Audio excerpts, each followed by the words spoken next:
At the present time, our learners sit during our teaching conferences.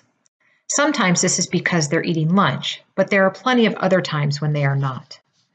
Although their learning is active, their bodies aren't. I would like to try an activity based on Brookfield's rotating stations.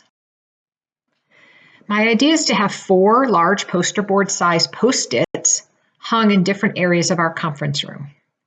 I would divide the learners at multiple training levels to include medical students, interns, and PGY 2s and 3s into 4 groups.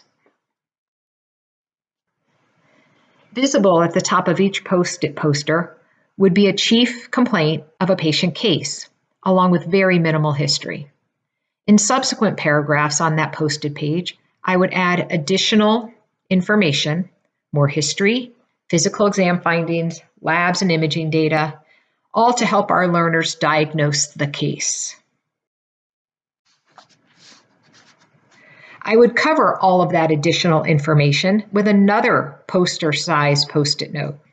With only the chief complaint and minimal history visible, each group would travel from station to station, writing one possible diagnosis on the overlying Post-it.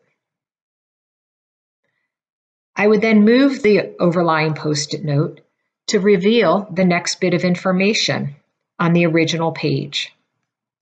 The groups would then go around again and add an additional diagnosis or cross off one that may no longer fit the scenario.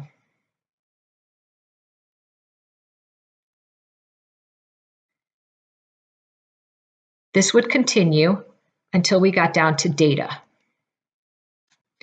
Once we had gotten down to data, instead of listing additional diagnoses, each group would list a test that they would like to see to help them narrow down the final diagnosis.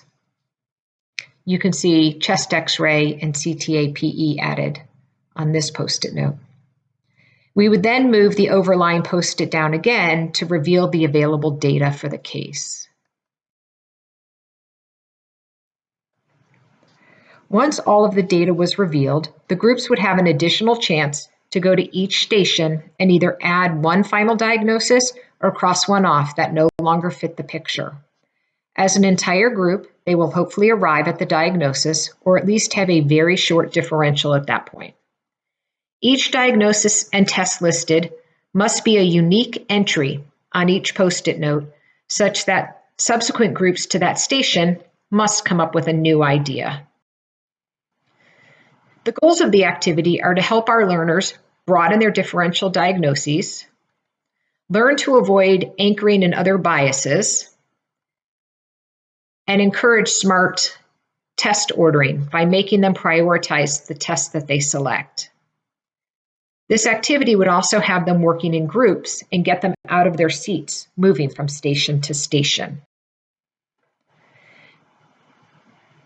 Some additional benefits would be having our residents on their ambulatory block write the cases and run the conference, and then lead the debrief of the cases at the end of the conference. This part of the activity would help develop this group's leadership and teaching skills. Thank you.